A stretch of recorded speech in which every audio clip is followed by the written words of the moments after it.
Metode tiup-tiup ala bidan novel, ahli sebut mirip Lamaze breathing. Nama bidan novel atau Novelita Damanik menjadi viral belakangan ini karena metode melahirkan tiup-tiup yang sering ditayangkan di akun sosial medianya. Metode tiup-tiup ini diklaim dapat membantu si ibu melahirkan bayi tanpa perlu mengedan keras dan tidak perlu mengalami robek vagina.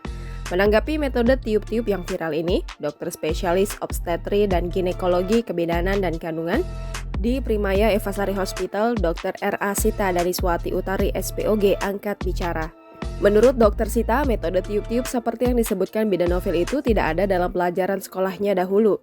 Sita menjelaskan pada umumnya ketika ibu hamil mengalami kontraksi, tanda akan segera melahirkan secara otomatis si ibu akan mengejan. Padahal saat kontraksi terjadi belum tentu pembukaan vagina lengkap.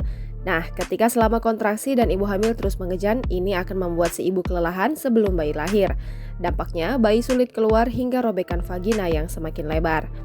Meniup atau menghirup napas juga akan membantu ibu tidak mengejan sebelum waktunya, serta membuat si ibu lebih tenang dan rileks. Nah, saat keadaan ibu lebih tenang dan rileks dalam menghadapi persalinan, maka proses melahirkan akan lebih mudah tanpa perlu mengejan keras dan merobek vagina. Akan tetapi perlu diingat, dengan melakukan tiup-tiup bukan berarti ibu tidak mengejan sama sekali dalam proses melahirkan.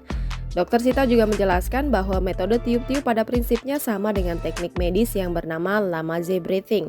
Untuk diketahui, Lamaze breathing adalah teknik yang digunakan oleh petugas medis agar ibu hamil yang sudah waktunya mendekati melahirkan dapat rileks dan mengatur napasnya dengan baik.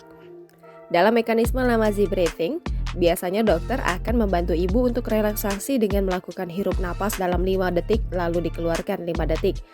Cara kedua yaitu ibu hamil harus menghirup napas 2 kali pendek lalu mengeluarkannya kembali. Hal ini dilakukan agar ibu tersebut tidak merasakan kepanikan dalam menghadapi persalinan.